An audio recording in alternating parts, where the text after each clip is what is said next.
Hi, welcome back to PandaVille. This is my third episode. I think I recorded about 2 weeks ago.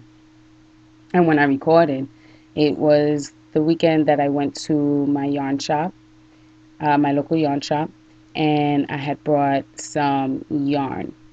And then that was on Saturday, about 2 weeks ago. And on Sunday, I actually had a class at my local yarn shop um, on shawl construction. And this is where I've gotten so far. I'm trying to be a monogamous knitter, and I'll tell you why. But here's the shawl. I think it's called Lilia.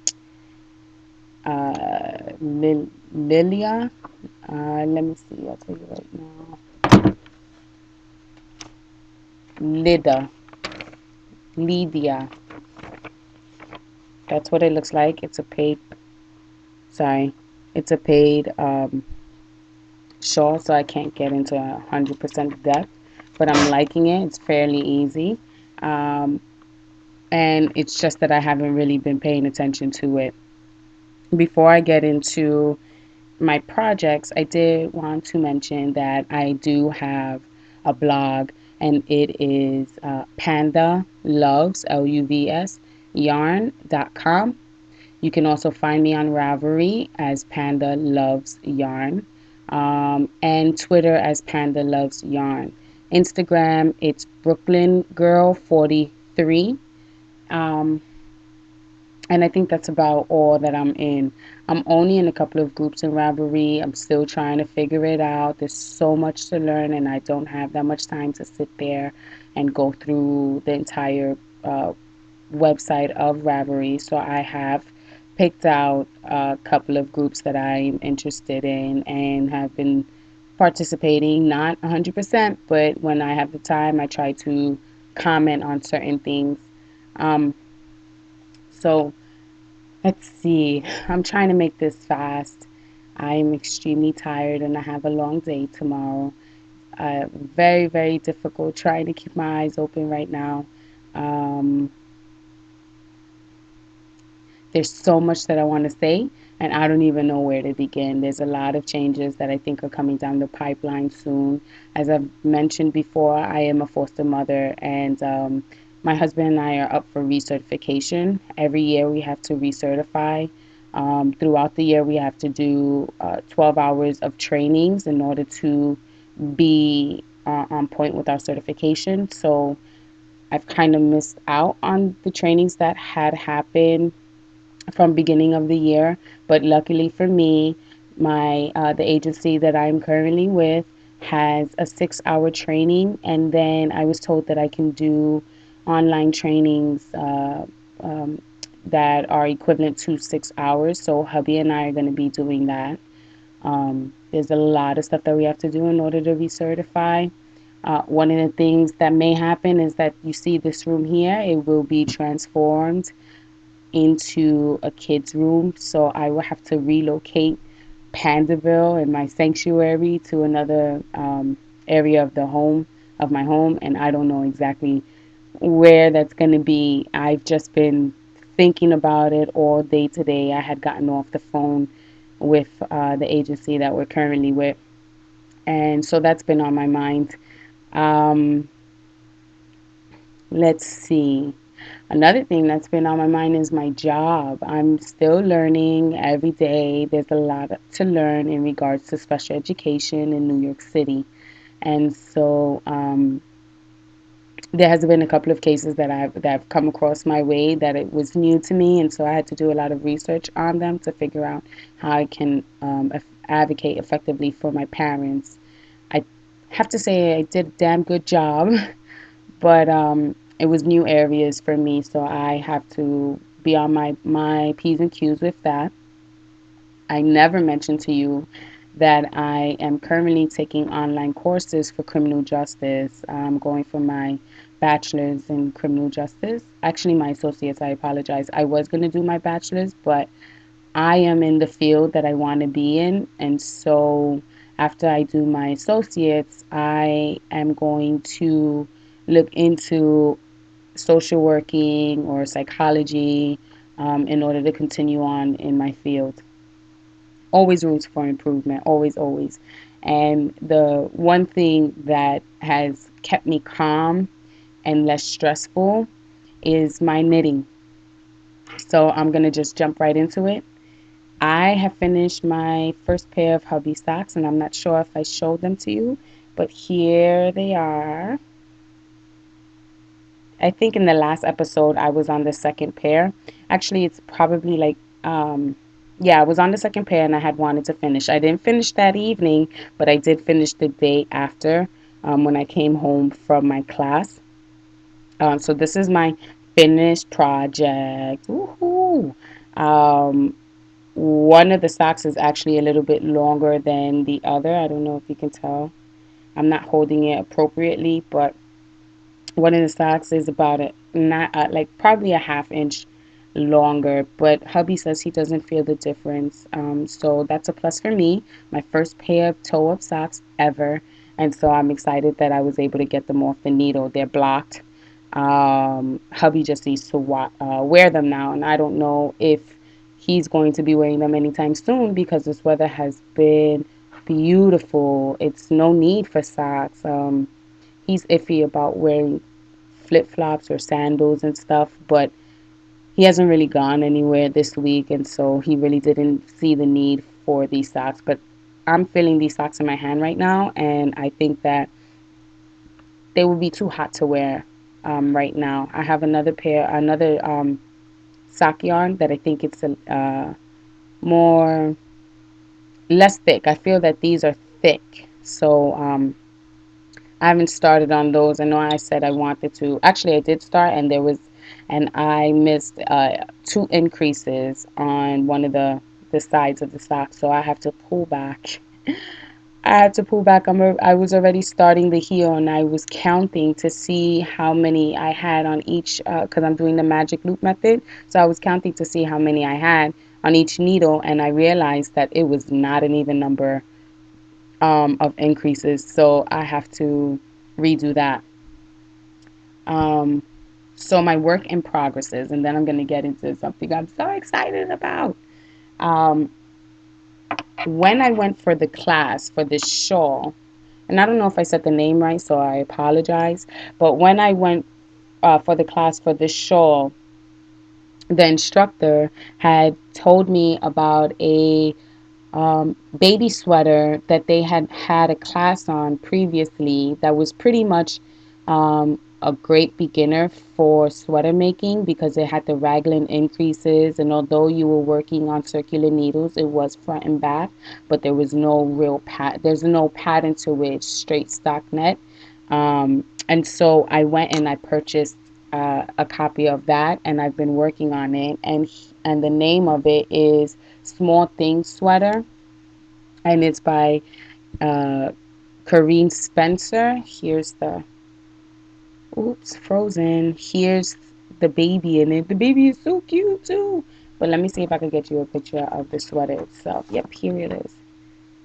So, so right now I'm probably, and if you can see right here, and I'm gonna show you, but right now I'm probably right below the where the buttons end, and I'm making it for my great niece, but it is a work in progress, and I'm actually having fun with it. I found another particular type of yarn that I like, and it's Malabrigo.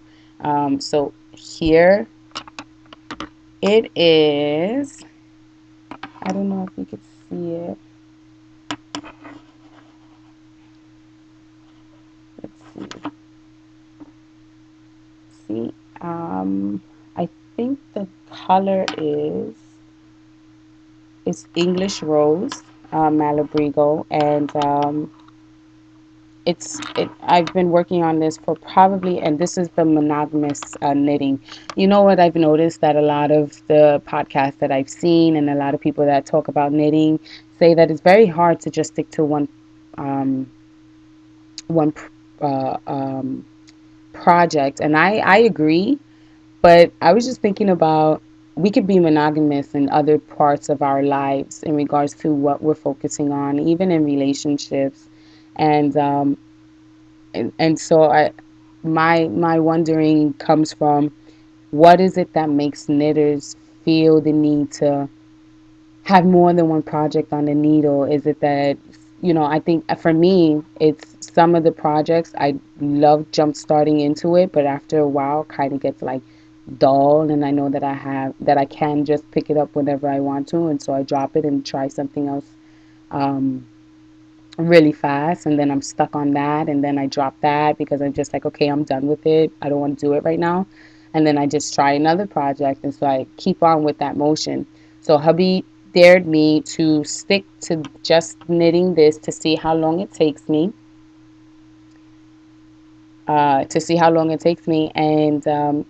and see, maybe I'll get a whole lot more projects done than having a whole lot of work in progresses on my needles and taking up my needles, so that when I do have a project I want to do, I don't have to go out and buy new sets of needles. So I'm trying it, and I have to say it's very, very difficult because I have so many projects that are on needles, and I'm just like, oh, I wanna do that one. I wanna work on that. I wanna start a new shawl. I have so many plans, so many things in my head that I want to do. And because he dared me to stick to one project, I am like itching, like a fiend. Like, I need this yarn. I need another dosage of yarn, different type of yarn. So what I did was I branched out. I bought a spindle, a drop spindle. Here it is. And this is the yarn that I have been twisting. I am so bad at this because this is the first time that I've done it. Um, that the yarn that I have been spinning, and I can't know, I don't know if you can see that, but it's like purple and then a dark red, probably like a brick red color. Um, that it's very thick, and so I have to really work on pulling it apart and making it thin, a very good consistency. I'm all over the place, so I really have to work on that. But it's not another knitting project. It's actually making, you know, yarn, and so I'm excited to start. This is Mr. Blue. I did name my spindle. This is Mr. Blue, and me and Mr. Blue are going to learn each other very, very well in the next couple of weeks. And you will definitely see, if you visit my website, you will definitely see the progress that I'm making and what my challenges are.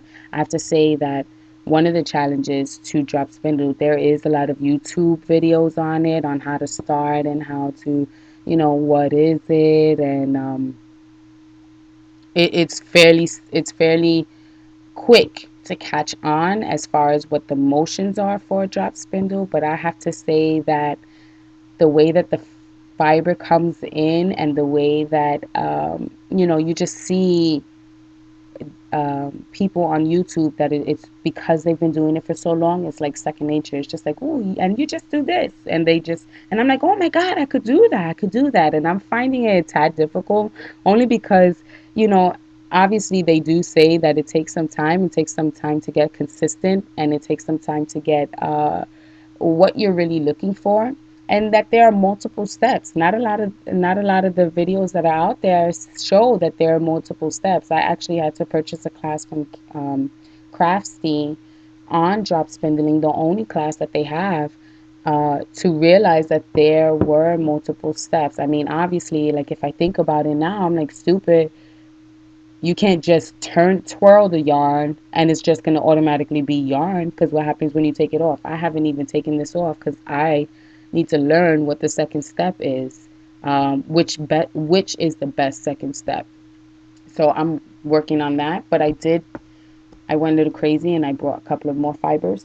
I'll show you here, and I'm saving this until I have my consistency down pat, because I would really love to make a shawl out of this color here. And I call this color cotton candy. I don't really know what the color is, but it is so beautiful. And I think it's like a worsted weight. I'm not 100% sure. There's not a lot of information on it. And then here is another one. Now, the yarn, not the yarn, but the fiber that is on Mr. Blue right now, aka Drop Spindle. What I did, that color came with this color, which is like, this color is like a green and a brownish. And what I did was I split it. I split the yarns in half, and each, I mean the fiber, excuse me, and each fiber has two colors. So I split it straight in half, and I just worked on one um, fiber. I think that it would have been really awesome to see the colors intertwine with all four colors, and this is called Autumn Leaves, if I'm not mistaken. But in the interest of learning and in the interest of yeah, just figuring out and learning textures and the feel for it, I wanted to have as much fiber that doesn't technically quote unquote go to waste. Um, so I thought that splitting it in half would last me a ways. So that's what I did. There are a couple of projects in mind, but again, I have to hold off, and it's very, very difficult. So I'm trying to feed my knitting addiction. So what I'm going to start doing is carrying this on the train and just knitting it, because now it's really for 11 3/4 inches, it's really just stockinette back and forth. And I have a ways to go because I'm not a fast knitter. Again, I just started to learn continental, so that slows me up. But I have to say that I am very happy with the consistency of the way that my stitches are coming out. It looks very, very good. So I'm very, very proud of myself that my consistency is on point. Sorry about that if you hear Dexter hacking. Um, I don't know, he must have like smelled something when I walked him earlier today, and it's been stuck in the back of his throat, so he's trying to get it out. And he has um, made it his business that whatever room I'm in, he has to be right behind me. So you will hear that, and so I'm apologizing in advance.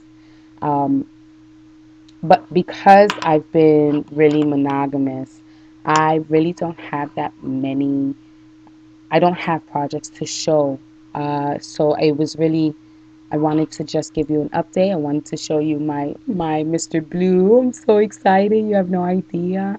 I really I'm happy that I'm starting to do this. This is another venture in my knitting, field. When when I told hubby that that's what I wanted to do, he was like, "Well, why don't you just go out and buy the yarn?" And I don't even know how to explain to him, but for me, it's really, you know, um, the process of making the yarn and having, and once the yarn is made, then putting it together for a project that it may look good with. I just like that idea. I like being able to say, I, spun the yarn and I created this I created this project based off of the yarn that I spun. It really for me anyway, it really says that I put my all into it from start to finish, and I really like that idea. One of hubby's concerns is that he feels um, that I went too far. He's like, the next thing I know, I'm going to have sheep in the house. And I said, no, we don't have enough room for sheep or llamas. But, if we get a big house, I live in an apartment. So, but if we get a big house, I definitely will have my own sheep there too, probably.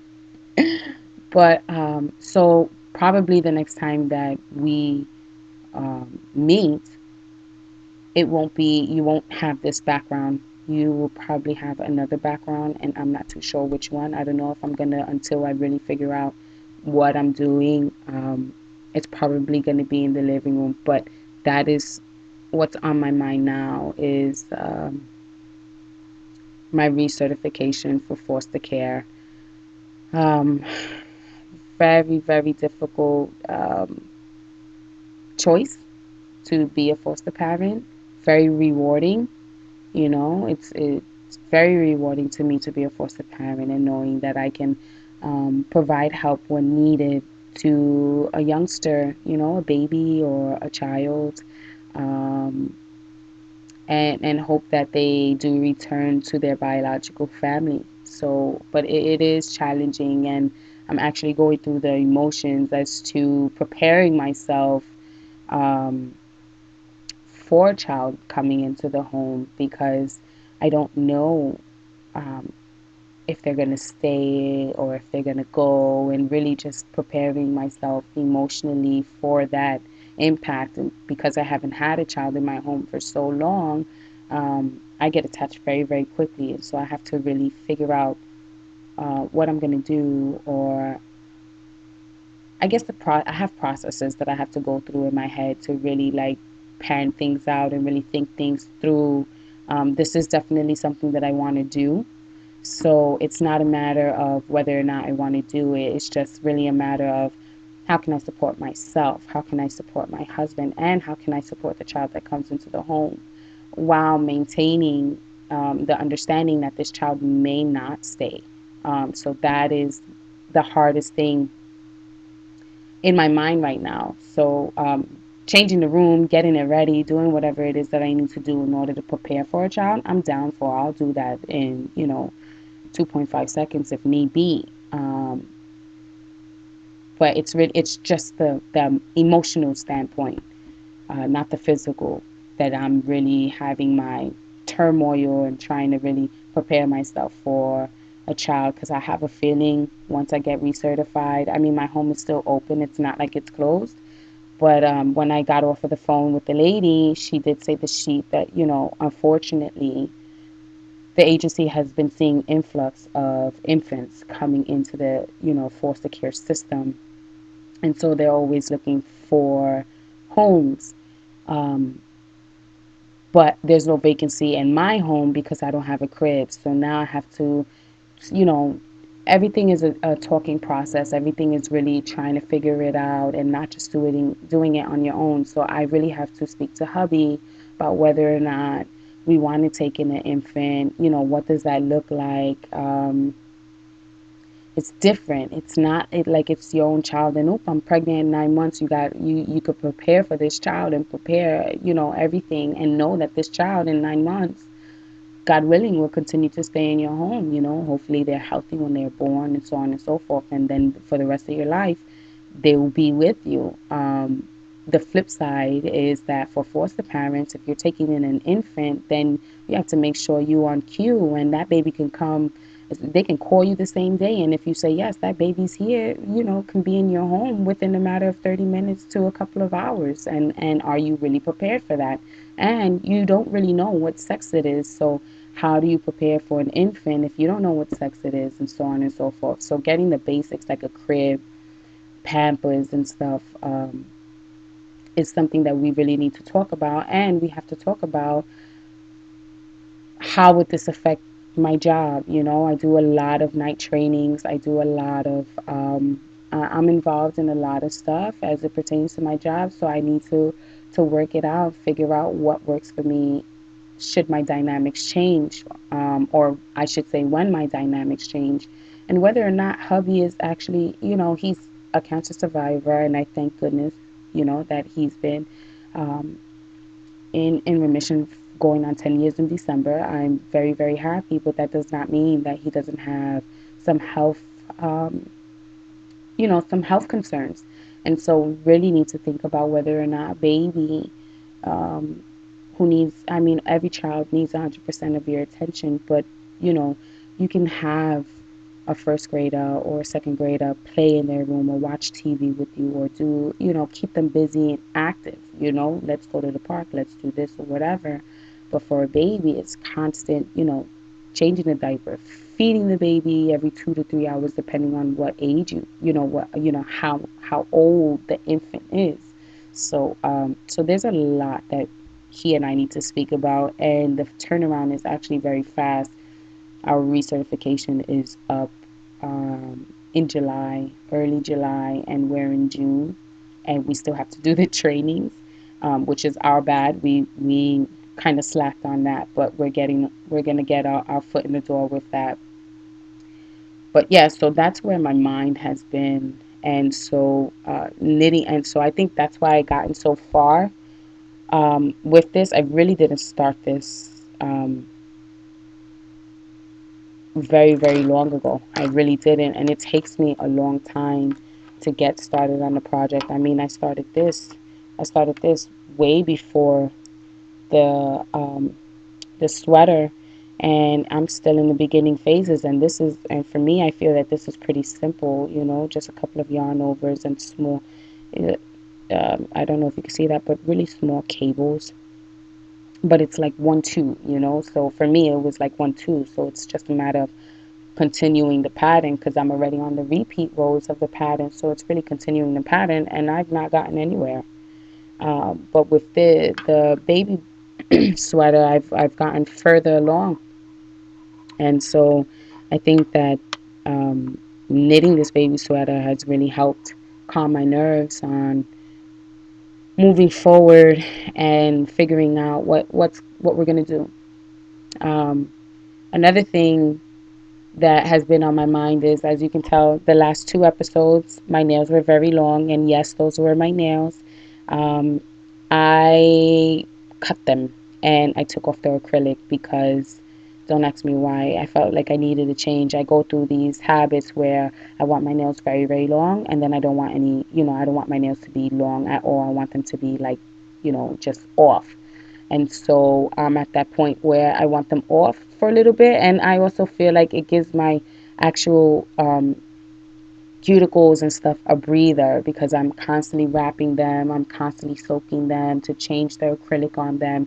So I feel like doing this every once in a while, taking off the acrylic and cutting them down. And I think that it helps give my nails a breather, but I will be growing them out. So you probably in the next 2 episodes will see that they are getting longer and that I've actually put paint on them.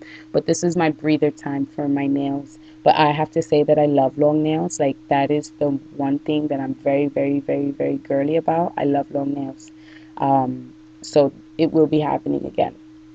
But for now, that is all that I have to say. It is June, so I just wanted to say that June is the National LGBTQ Pride Month. So for all my LGBTQ peoples out there, live it up. I mean, live it up every day, but this is your month, and let's get to it. But yeah, so that's it. I will be blogging. I'm probably going to be blogging after I post this up in YouTube. But check out my blog. Check out the pictures. I will be showing pictures of different things. I'm hoping to stay monogamous on on this sweater. I don't see it being an issue, but I am swaying.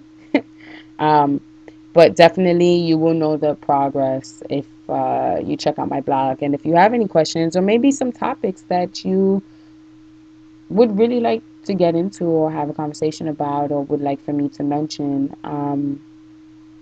definitely hit me up. Put it down on the comments and let me know. I'm more than willing and more than open to talk about different things, to tell you what I've learned about being a foster parent and what the laws and regs are. I've done a lot of my research in New York City and New York State. If you have any questions or you know someone who has a child with special needs, um, and you have somewhat of a question, then definitely uh, if you don't feel comfortable leaving it in the comments, my email is attached, obviously, to YouTube. You can reach me via email, and I'll be happy to answer any of your questions. I'm more familiar with New York State regs and New York City policies, but it doesn't mean that I don't know what the federal law is. And overall, the federal trumps state regs. So if you are in a different state and you do have a specific question, I can try and help you by telling you where to go or, what I've learned based off of the federal regulations. So yeah, so I think so that's it. And if you can give me some pointers on spinning, I would definitely love to hear your comments about spinning and you saw my fiber and how it looks. Kind of looks like dreadlocks. I have to be honest. It looks like one long dreadlock that was just twirled onto Mr. Blue, but I want it to be thinner. So if you have any suggestions or ideas, definitely hit me up, put it on in the comments below, and let's start a dialogue. Or if you want to just put it on my Rivalry, Panda Loves LUVS yarn, we can start a conversation and a dialogue like that. The next episode, I do want to talk about different podcasts and what I've learned from the different podcasts that I have been watching. So, the next episode, it will really be about what I've learned from the different podcasts and whether or not I finished and started another project. Um, so, stay tuned. Love life and live it to the fullest. Panda out.